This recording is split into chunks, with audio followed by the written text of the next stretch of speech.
Hello അസ്സലാമു അലൈക്കും. ഞാൻ 1/2 കിലോ കിഴങ്ങ് ഇതുപോലെ പൊളിച്ച് ഉപ്പിട്ടുങ്ങായിട്ട് വേവിക്കുന്നുണ്ട്. അപ്പം വേറൊരു ചട്ടിയിൽ ഞാൻ 150 ചെമ്മീൻ, ചെറിയ ചെമ്മീൻ നുള്ളിയെടുത്തിട്ടുണ്ട്. 2 ടീസ്പൂൺ മല്ലിപ്പൊടി, 1 സ്പൂൺ എരിവുള്ള മുളക് പൊടി, 1/4 ടീസ്പൂൺ മഞ്ഞൾപ്പൊടി, 2 പച്ചമുളക് നിർത്തി പൊടിച്ചിട്ട്, വേപ്പിലയും ആവശ്യത്തിന് വെള്ളമൊഴിച്ച് കുറഞ്ഞ വെള്ളത്തിൽ ഒരു ഗ്ലാസ് ചായ കുടിക്കുന്ന ഗ്ലാസ് ഒരു ഗ്ലാസ് വെള്ളമൊഴിച്ചിട്ട് ഉപ്പിട്ടിട്ട് നമുക്കിത് വേവിക്കാം. ഇത് താളിപ്പം നടത്താത്തൊരു പണ്ട് കാലത്തൊരു കറിയാണ്.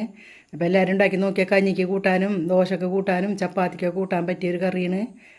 വെറുതെ കഴിക്കാനും നല്ല കട്ടൻ ചായക്ക്. അപ്പോൾ നമ്മൾ കിഴങ്ങൊക്കെ തിളപ്പിച്ച് ഊറ്റിയെടുത്തിട്ടുണ്ട്. നല്ലോണം വെന്ത കിഴങ്ങ് നമുക്ക് ഇതിൽ ഇട്ട് കൊടുക്കാം. അപ്പോൾ ചെമ്മീനൊക്കെ നന്നായിട്ട് വെന്ത് വന്നിട്ടുണ്ട്. ഒരു 3-4 മിനിറ്റ് കൂടെ നമുക്കിത് വെന്ത് കിട്ടി.